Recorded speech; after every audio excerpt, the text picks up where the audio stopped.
we're just going to start with the idea of frames of reference and Galileo. Now, he's obviously doing thought experiments.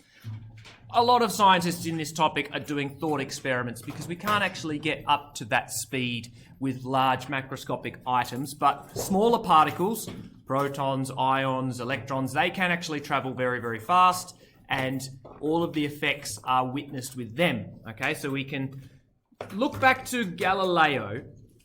He wanted to think about different frames of reference. So, could we consider a person standing at the top of the ship and they drop an object which falls directly downwards? Okay, so this person would observe that the displacement was directly downwards. Okay, but Galileo was thinking about, what if we had somebody that was standing on the shore watching that rock? Well, in a given time t, this ship, I forgot to mention, is sailing with a velocity relative to this person here. So they're stationary and the ship is rolling with some velocity relative to that frame of reference. So in the time taken for that rock to fall, the ship has advanced forwards. I'm just going to redraw the ship forwards by a certain amount. Okay? And so the rock would have travelled in some, well, that's not a very good arc, some parabolic arc.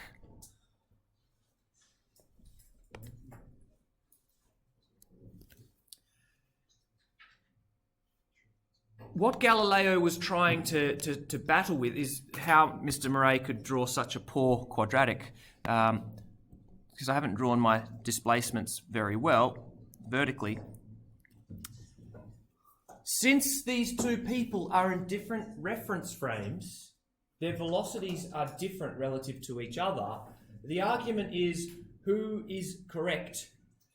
Well, they both are. So if you are within your own frame of reference, your measurements are valid. Somebody that's in a different reference frame, their measurements are equally valid. So from this bloke's frame of reference, it had an initial horizontal motion and it travelled in a parabolic path, but the person on the boat said, no, I saw the object travelling downwards. And he just happened to notice the observer receding backwards because he was at rest from his frame. You may have done relativistic stuff in math, so I just want to very quickly draw an example here, or maybe we did it in year 11 physics. Suppose you have a car with a velocity of +5. We'll just assign a convention that way is positive, that way is negative. And then on the side of the road, there is a person running with a velocity of -3. Okay? So these values were with respect to a stationary observer. So imagine there's just a person sitting looking at the two people from their frame of reference, and that's what we generally take. We take stationary reference frames and we have an object moving relative to that stationary reference frame. So we would see the car travelling 5 to the right, the person would jog past 3 left. But we can always do a Galilean transform. We can say, what would the velocity of the car be relative to the runner? That's velocity car, subtract velocity runner.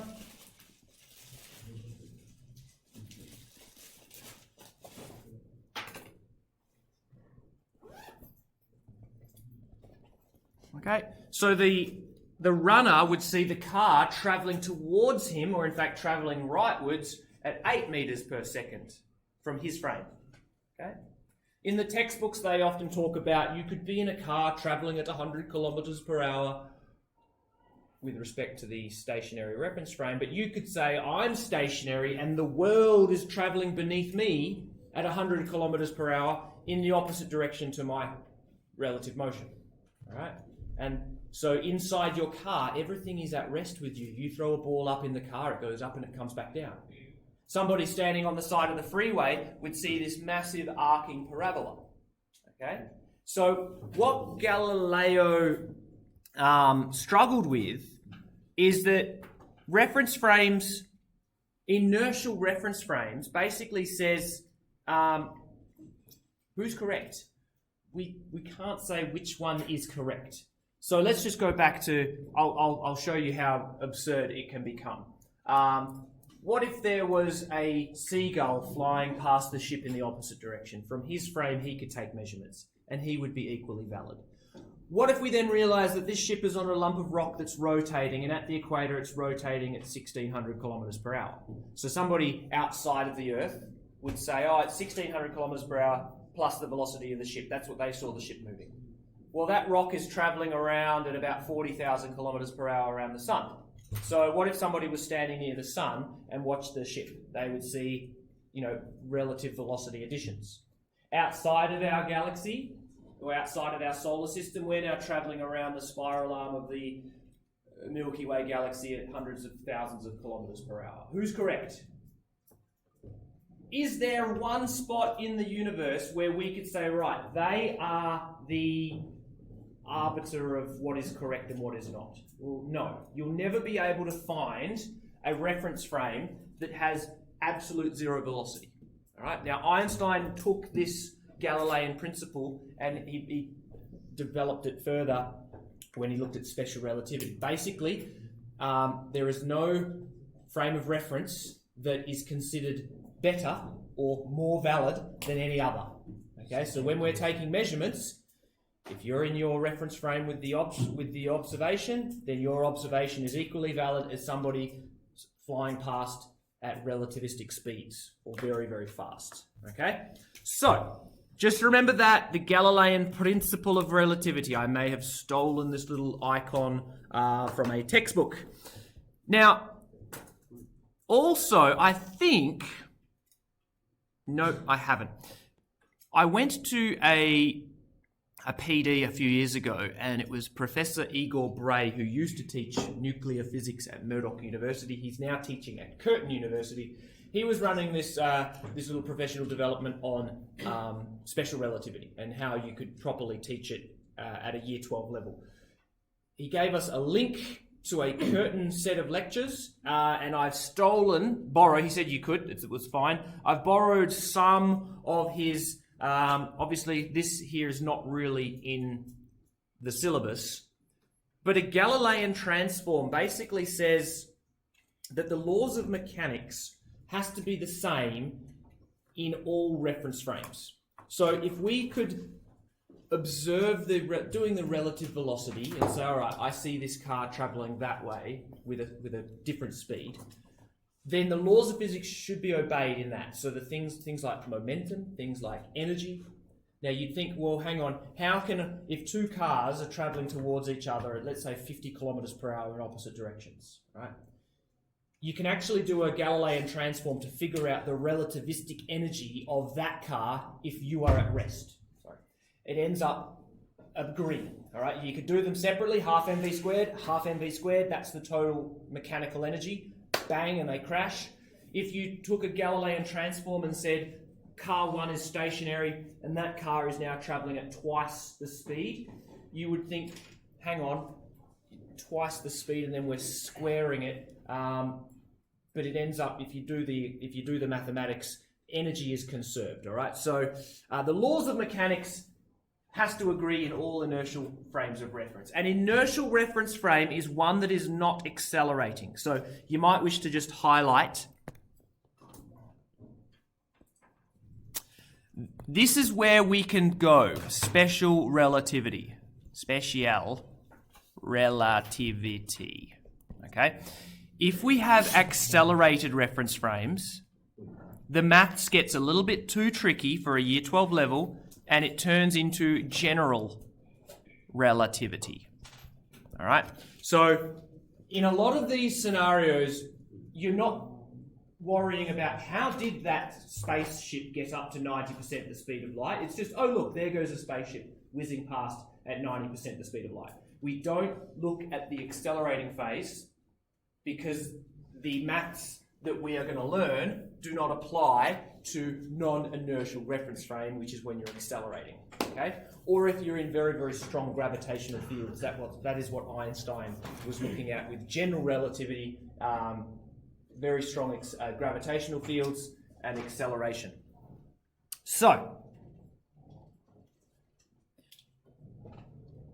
over the page, please.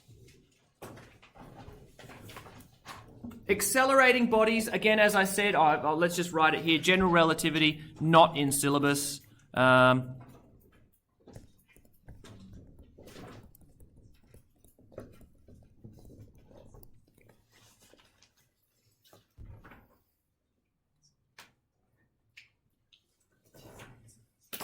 Regardless of the frame of reference, all laws of motion are the same.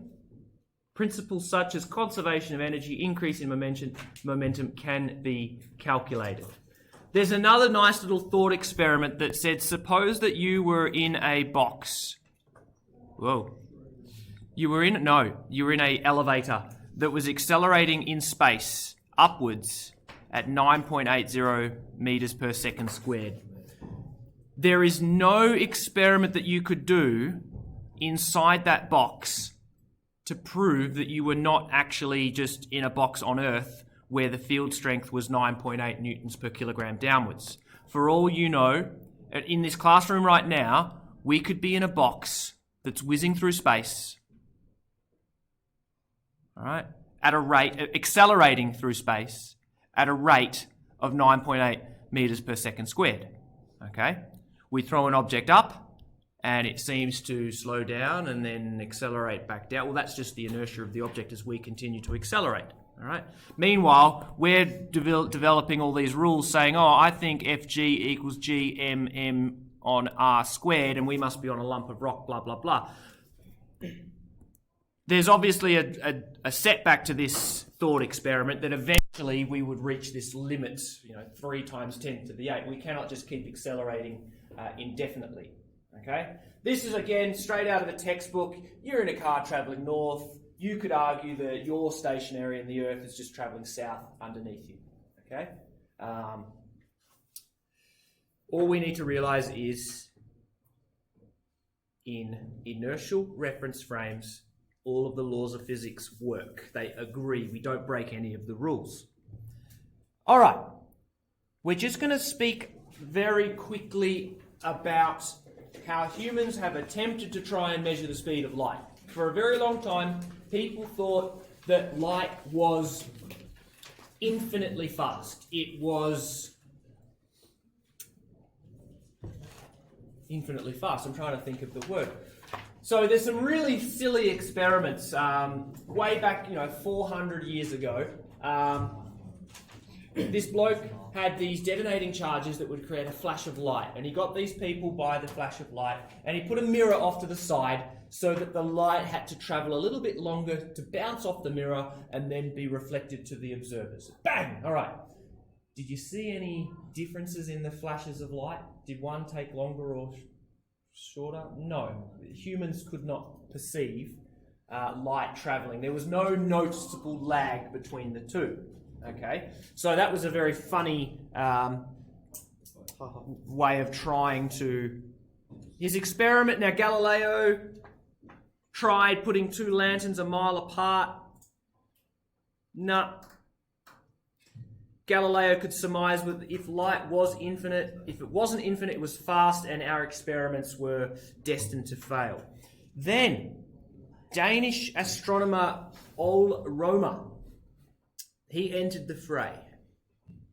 That's where things got serious. He was looking at the moons of Jupiter. Now, back in that time, they had some good data on all of the moons, how long it took to go around. Kepler's probably around in this time, figuring out distances and time periods of all the moons of Jupiter. They had these massive books, and the books had all of the information written down, and Kepler's law worked. It was the law. So they're saying, all right, I've got my telescope looking at Io. Io should appear behind Jupiter at exactly 9:27. Right? So you get your telescope out, and it's 9:27, and Io's not there. Where the hell is Io? what the hell, this is not right. They're still watching, Some, let's figure out what the time delay is. We'll cheat and work backwards. It turns out, this is a very simplified diagram. When old Romer was measuring with his telescope, he was on the other side of the sun. And so the light that had to travel from Io to Earth had to travel an extra 2 lots of an astronomical unit. Now, 1 astronomical unit is the mean Earth-Sun distance, which is going to be 2 times 1.5 by 10 to the 11 metres, 150 million kilometres. So it had to travel an extra 3 times 10 to the 11 metres. Now, it was 22 minutes. That's how late. Okay? It was late by 22 minutes. So Romer said, okay, well maybe it's because we were that far back from Jupiter that the light had to travel with a certain speed, a certain distance, and we were able to measure that. Okay? Now let's figure out what the time delay is for this very basic diagram. Obviously, there's a lot of geometry going into play here, where he was relative to the Sun, where Jupiter was relative. It's not just going to be in a nice straight line. But the time delay should be S over V. Let's go let's just very rough estimates.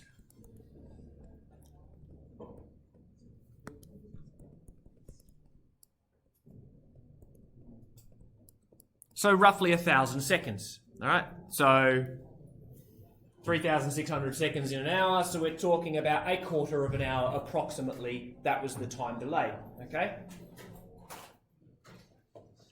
So they were trying their best back in the day, figuring out where the Earth was and doing a little bit of geometry and figuring out that the speed of light was about 2.2 times 10 to the 8. Well, they were a little bit off, okay?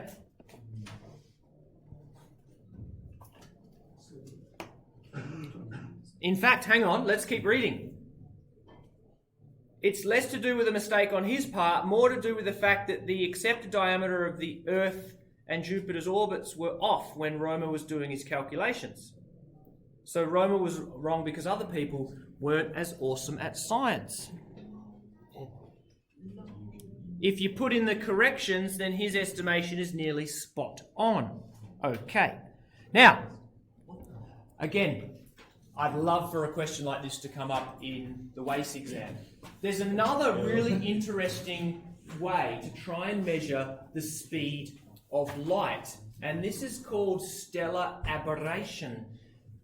Basically, if we know that we are on a lump of rock that's travelling 40,000 kilometres one way, and then 6 months later, 40,000 kilometres the other way, then due to our relative velocities, as the light comes streaming in from a nearby star and we're travelling, the light should be tilted by an angle. This is the best way to explain it. Imagine it's raining today. That's not too hard to imagine. The rain is falling down vertically to the ground. If you start running through that rain, right, you would see the rain not travelling downwards but travelling at an angle. Okay? Now, if you could measure the angle and know how fast you're travelling, then you could figure out the speed that the rain is falling. So that's what they attempted to do. Okay, that's just a very simple explanation of stellar aberration. So the velocity vector of starlight with respect to the Sun, and then you can combine the velocity vector of the Earth, which would then cause a shift in that angle. Okay.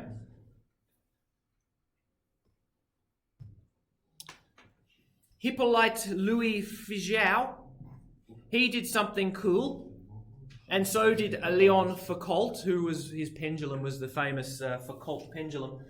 They did something interesting. They got a spinning, rotating, 8-sided mirror, spinning really, really fast. A very far away, I think it was on the other side of a mountain, they placed a reflective mirror. They had a light beam to the 8-sided disc. The light then had to travel the distance and then the distance back, hit that other mirror, and then be observed. Now, what we're going to do though is if you could spin this rotating disc, we want this mirror here to rotate by 1/8 to get to that mirror, to that side. So as we're rotating this with some frequency, as you sped it up, you would no longer see any light because now that mirror hadn't yet reached the correct angle to reflect the light. Mind you, we're traveling 2s, and so the time period is going to be, 2s on v, and the frequency would be v on 2s, and you've got this 1/8 side. So you could do all of the mathematics to figure out at the very next frequency, when the light reflected, that mirror had moved 1/8 and enabled the light to bounce into the observer. Okay? So they ended up getting, look at this, 299,796. So getting more and more accurate, more and more accepting that light has a finite speed. It does not travel infinitely. Okay? All right. I want us to visit Albert Mickelson, because he and another scientist came up with a very important experiment that I think will be in the WACE exam, the Nicholson-Morley Experiment. So, 1869, on a voyage through the Caribbean, he thought a lot because he was stuck on a boat for the Navy, I think. Let's just quickly read his good old 400-year-old words. Shut yourself up with some friends in the largest room below the decks of some large ships, and there procure gnats, flies, or other such small winged creatures. Right? This is a thought experiment, yeah? Get also, KK, a great tub full of water and put within it certain fishes. Okay, yep, I've got it. Let also a certain bottle be hung up, which by drop lets forth its water into another narrow-necked bottle placed underneath. Then the ship lying still, non-accelerating frame of reference, an inertial reference frame, if you will. Observe how these small winged animals fly with like velocity towards all part of the room, how the fish swim indifferently towards all sides, how the distilling drops all fall into the bottle placed underneath. And casting anything toward your friend, you need not throw it with any more force one way than another, provided the distances be equal. And leaping with your legs together, you will reach as far one way as another. Having observed all these particulars, though no man doubts that so long as the vessel stands still, inertial reference frame, they ought to take place in this manner. Make the ship move with what velocity you please, so as long as the uniform motion is not fluctuating this way and that. You will not be able to discern in all the aforementioned effects, nor can you gather by any of them whether the ship moves or stands still. Blah, blah, blah. You don't need to throw harder to the front or the back. The water drops, blah, blah. So he's taking that Galilean reference frame. There's no reference frame better than another, and in non-accelerating reference frames, you cannot determine one that has absolute zero rest with respect to all the others. Okay?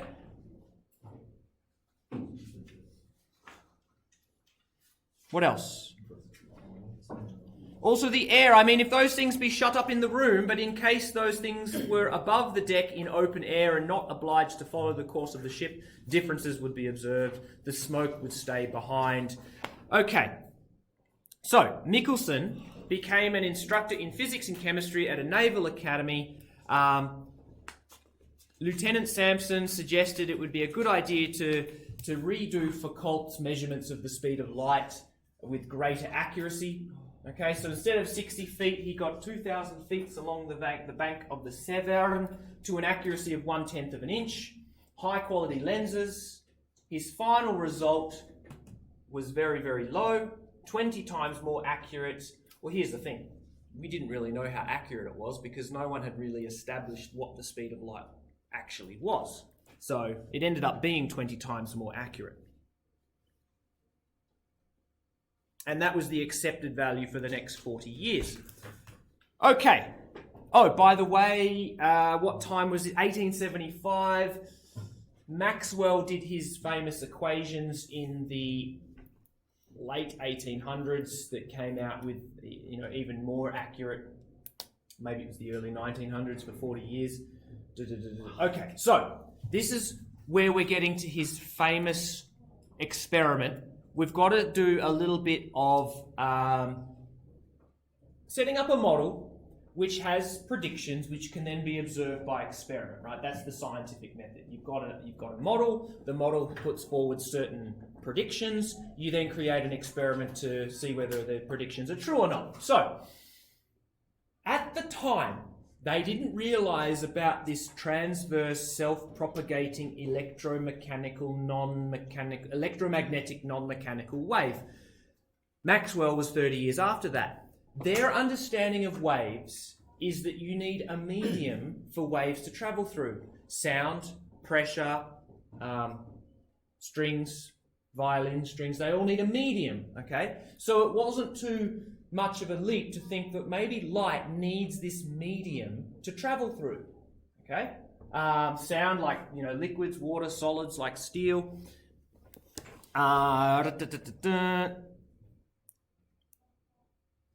Taking that as a hint, it was natural, I'm just highlighting here, taking how sound waves travel, it was natural to suppose that light must just be waves in some mysterious material called an ether. And this ether must be everywhere because the sun, light travels from sun to earth. So this ether must be out there in the universe. Oh, there it is. It must spill out to all of space. Okay, yep. Because we can see them. So the medium must be there. Let's think about the properties. Since it travels fast, this medium must be very light and very hard to compress, but it must allow solid bodies to pass through it freely, like, you know, planets. It's got to be so light that, you know, planets are not going to experience any air resistance. It would slow them down. So it was this ghostly wind, this mysterious ether that just penetrated through space. So the next challenge was, let's try and figure out the speed of this ether. All right, let's set up an experiment where we could try and measure the direction of this ether depending on where the Earth is relative to the sun. Okay? So the speed of light, just like sound is relative to the speed of the medium, the speed of light must be relative to the ether. So if you're travelling upwind and then compare with it travelling downwind, there should be a difference. Over the page, here's a very simple puzzle. A high school mathematics, university, early uni level question. We're not going to solve it because I think the solutions are on the next page, but suppose you have a river that's got a current travelling downstream. Two swimmers, they swim at the same speed. The river is flowing at a steady rate. The swimmers race in the following way. They both start at the same point. One swims directly across the river to the closest point and then turns and swims back. The other stays on one side of the river swimming upstream a distance equal to the width of the river. Ooh. And then one swims and then they swim back downstream. So you've got this like V plus V river and then V take V river. I remember this question was posed to me from my modern physics. Who wins is the question. You've all, hopefully, in the past 18 years, you've all been to an airport with the old travelators. The travelators are like 100 metres long, and so you can get on them and you can then run faster. Yeah? So the question is, all right, imagine you have a race. Two people that travel off at the same speed, but one of them's on the travelator so that they travel V plus V. But then when you get to the end, you both turn around and then you travel back. So the person on the travelator then has to travel V take V. They both travel the same distance, but this person has a different velocity. And the question is, who wins? Do they draw? Does the travelator person win? Does the travelator person lose? Think about it. So,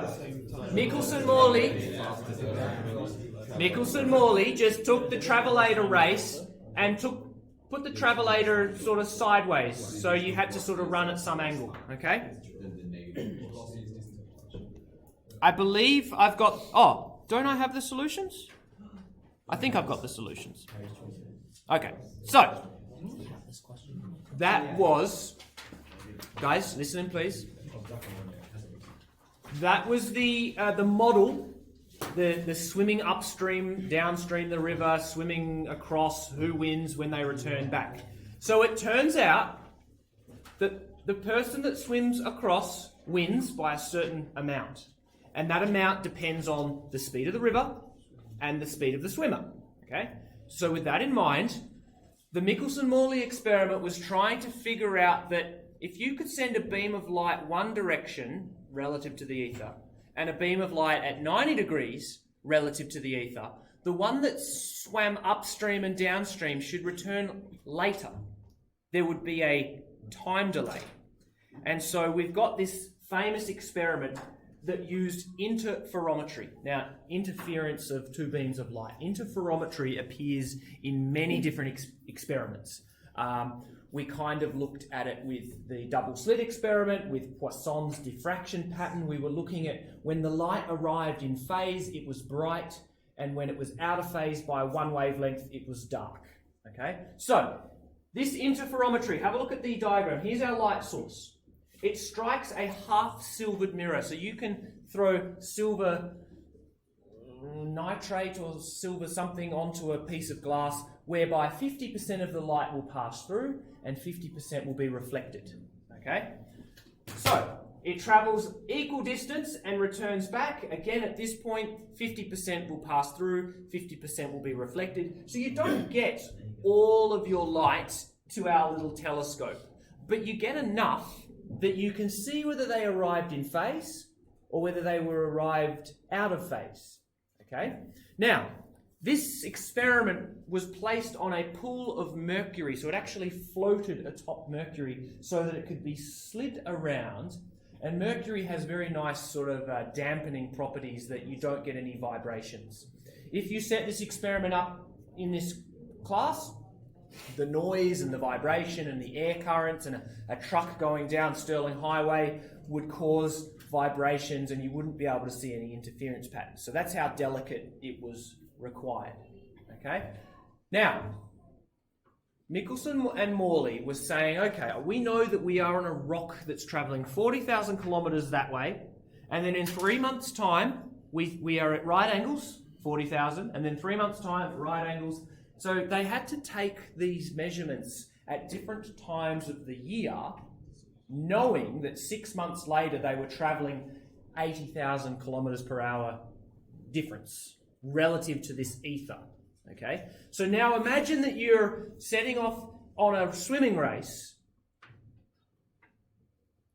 that you don't know where the river is and you don't know the direction of the current. You're told at a certain time, all right, bam, you've got to that point, now turn around and swim back. So you imagine these two swimmers out in the ocean, out in the river, blindfolded, being told to swim until you're told to turn back, and then they take their blindfolds off and they see who wins. All right, so you've got no idea which direction this ether is traveling. So it was a pretty tricky experiment. So why did they assume the ether was traveling so that it wasn't like kind of stagnant? Because Galileo said that we aren't in any particular important. Now, if the ether was stationary and we're moving through it, then there's going to be a relative motion to the ether. And in 6 months' time, the relative motion of that ether would be 80,000 kilometres per hour the opposite way. So it didn't matter if there was relative motion to what? To the sun? To the universe? To whatever that motion was, it didn't matter because you're taking measurements at different relative velocities to that unknown speed. Okay, so this experiment, lots of money invested into it, months and months of collecting data. The thing is, the maps suggested a time delay about 100 millionth of a few millionths of a second. The trick was to use interference patterns. I'm just trying to find, turning at 90 to... Oh, I can't see it. They were expecting, guys, a certain interference pattern. We should be getting a certain path difference here, and then at 90 degrees that path difference should disappear, and then at 90 degrees that path difference should appear again because now the other one is losing because the relative velocity had changed. This experiment took years. They wanted to get repeated trials, right? So we said, okay, we took our measurements in February, we'll take them again next February, just to be doubly sure that we're getting the correct measurements. Now, the important thing is, the experiment, it said, a wind speed of only 1 or 2 miles should have been detected. That's how accurate it was. Here's the kicker. Nothing was observed. The light intensity did not vary at all. It was redesigned so that the Earth's daily rotation could also... Okay, we're 40,000 kilometres, but we're also rotating on an axis, so they tried to take that into account. Nothing was seen. Maybe the ether was getting stuck to Earth like the air in below decks on a cabin. So he went to the top of a high mountain. Again, nothing. Okay?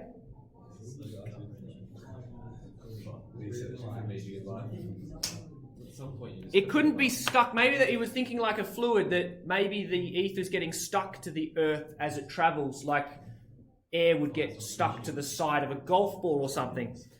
But again, if that were the case, then light rays would be deflected. So this was the famous null experiment. This is definitely, yes.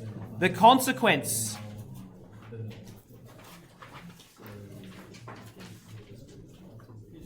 Well, okay. So now, the Mickelson-Morley model hypothesized the presence of an ether, and the experiment was set up to establish the direction of that ether. Well, the results came back, and so you had to discard that hypothesis was refuted. But Einstein looked at that experiment and sort of built upon it. He goes, okay, call me crazy, but maybe the speed of light is constant for all observers, no matter their relative motion. This is the big postulate that he then developed with his special relativity theory. It suggests, all right, it doesn't prove, it supports the idea that the speed of light is constant for all observers. This is very different from classical mechanics. Classical mechanics says that we should have v plus v prime or v take v prime, depending on whether we're travelling towards an object or away from an object. If I'm on a skateboard, Trent, and I throw a tennis ball in my direction, an observer would see that ball as v plus v. It would be travelling faster. But if I'm now on a skateboard and I shine a torch, that observer does not see speed of light plus v skateboard. It just sees speed of light. If your person is in front of the skateboarder, the light does not approach them any faster than if the skateboarder was travelling away from that person and pointed their torch backwards. No matter your frame of reference, you will measure the speed of light as as c, 3 times 10 to the 8. This puts forward certain weird phenomena.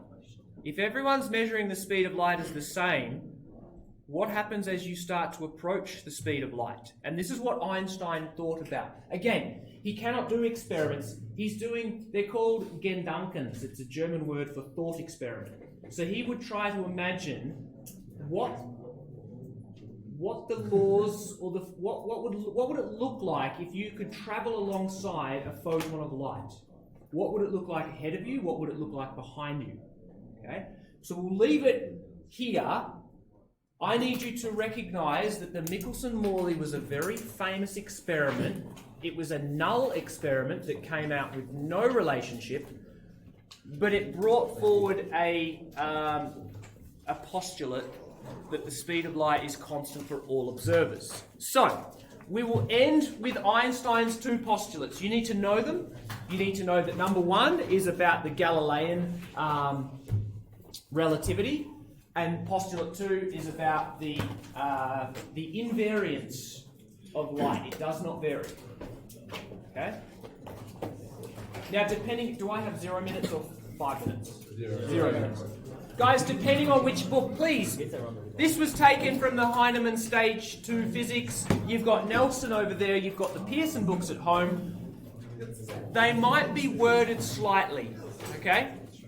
But providing you write down the correct statement, all right? So Einstein's first postulate states that there is no frame of reference that's considered better than any other. Okay, I said it slightly differently. And then Einstein's second postulate is the speed of light is a constant for all observers, irregardless of their relative motion. Okay, so again, you've got to make sure you're writing those statements down. Okay, so we'll leave it there. Tomorrow's going to get a little bit curly because we're going to bring in a Lorentz factor and we're going to look at the phenomena that can occur when you travel fast. I think in Pearson, for the first one,